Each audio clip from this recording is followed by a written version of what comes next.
పతివ్రత పరమాన్నం వండితే తెల్లారిందాక సల్లారలేదంట.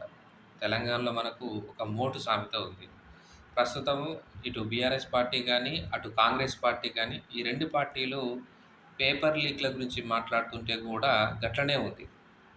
ఎందుకోసం అంటే ఒకసారి మనము బీఆర్ఎస్ పార్టీ అధికారంలో ఉన్నప్పుడు తెలంగాణలో మనం పేపర్ లీక్‌ల గురించి మాట్లాడుకున్నట్లయితే కాదేది అనర్హం అన్నట్టు రెగ్యులర్ పిల్లలు రాసేటువంటి ఎగ్జామ్‌లు మొదలుకొని హైయెస్ట్ గ్రూప్ 1 ఉద్యోగాల వరకు కూడా పేపర్ లీక్‌లు అయినటువంటి ఘనత బీఆర్ఎస్ ప్రభుత్వంలో జరిగింది.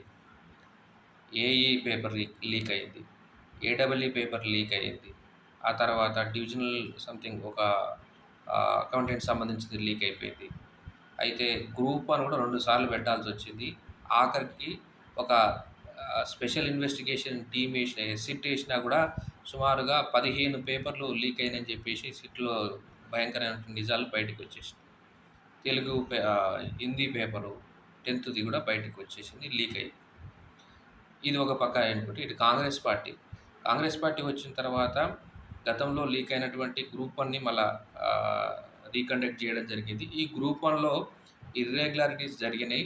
ఒకే సెంటర్‌లో చాలామందికి ర్యాంకులు రావడం జరిగింది. ఇది ఖచ్చితంగా దీంట్లో ఏదో అక్రమాలు జరిగినాయని చెప్పేసి గ్రూప్ 1 రాసినటువంటి అభ్యర్థులు హైకోర్టును ఆశ్రయించారు. తర్వాత చాలా రోజులు ధర్నాలు, రాస్తారోకోలు చేశారు. కానీ ఒక తెలంగాణ రాష్ట్రానికి సంబంధించినటువంటి ఒక అత్యున్నతమైనటువంటి ఉద్యోగం గ్రూప్ 1ని కాంగ్రెస్ ప్రభుత్వము నిర్దాక్షిణ్యంగా రివ్యూ చేయకుండా మళ్ళీ పట్టిందే పట్టుగా ఎవరైతే అక్రమాలు జరిగాయని చెప్తున్నటువంటి అట్లా అక్రమాల ద్వారా ఉద్యోగాలు సంపాదించినటువంటి వ్యక్తులనే అపాయింట్ చేసి ఈరోజు ఉద్యోగాలు చేపిస్తున్నటువంటి ప్రభుత్వం కాంగ్రెస్ ప్రభుత్వం.